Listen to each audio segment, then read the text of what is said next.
The renewal of funding, so the first cycle of renewal has happened for these alliances, and those that are performing in terms of showing examples where the whole is greater than the sum of the parts, they're the ones getting funded to go forward.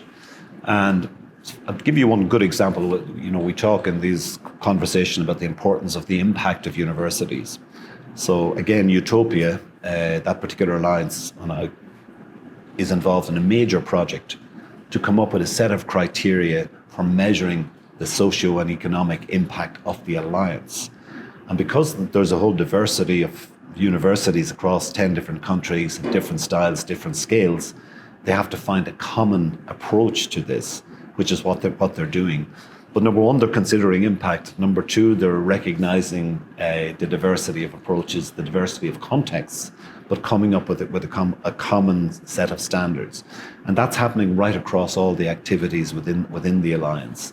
So the major challenge is how far can it go in terms of collaboration? And, there will be barriers along the way in terms of other draws on the universities and their own responsibility to their national governments, national society, and so on. But what is important is that the governments back these. And the fact that all of the governments received funding from the European Union, the European Commission, and the Commission is saying, these are the models we want to support. So I think that is helping the universities, that they aren't being pulled in two separate directions. It's very difficult for universities to do anything beyond their absolutely core business, particularly public universities, when it's a government's providing funding, and most governments now have performance-based funding. They have responsibilities in return for the funding they give. Very, very difficult for universities to do anything outside that envelope of activities without external funding. And I think it's one thing one learns in a university. One has to seed fund almost any initiative. One has to provide a resource to enable things to happen. And that's why the European Union, in the case of the alliances, they've provided that funding.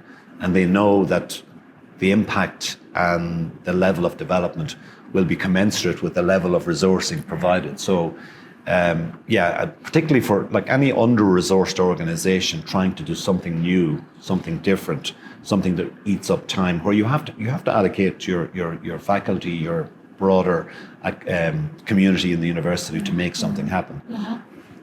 If you don't resource that, then something else surfaces, and then the whole collaboration will never be successful. So that resourcing is critically important. Yeah, no, the funding piece is critically important. So your question is about, what can other parts of the world learn from this? I think it's possibly too early to come up with any conclusions at this stage. I think these are so fundamental, so significant in scale, that it will take a while for the overall impact of, it's a long-term experiment, really, to see how this works out. Mm-hmm. But it needs consistency of support. And I say it's very pleasing that in the President Ursula von der Leyen, the President of the European Commission, in her recent statement for the next 7 years of that European government, is saying that at the core of education, higher education in Europe, are these alliances. At the core of research and innovation are these university alliances.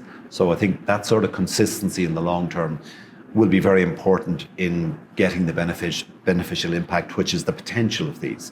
But it will take a while.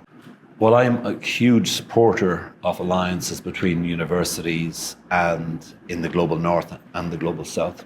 And I think if I was guiding the universities of the world, I would say that every single university in the global north should partner with one in the global south.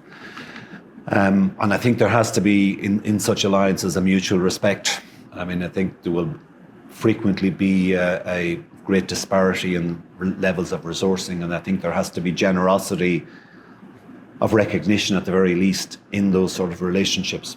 A key example of where a collaboration or alliances between universities in the global north and the global south would be student interactions and the mutual awareness that can come from students in the global north and the global south in regular dialogue.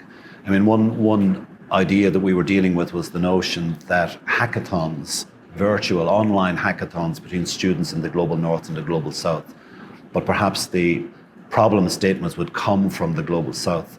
But think of the learning experience, peer-to-peer between students having such diametrically opposed life experiences, but the learning from both and the degree of innovation that can happen, but also in terms of the societal and global responsibility of universities, that research problems being addressed in the global north would be informed by, for example, the climate change issues that are rapidly encroaching on the global south.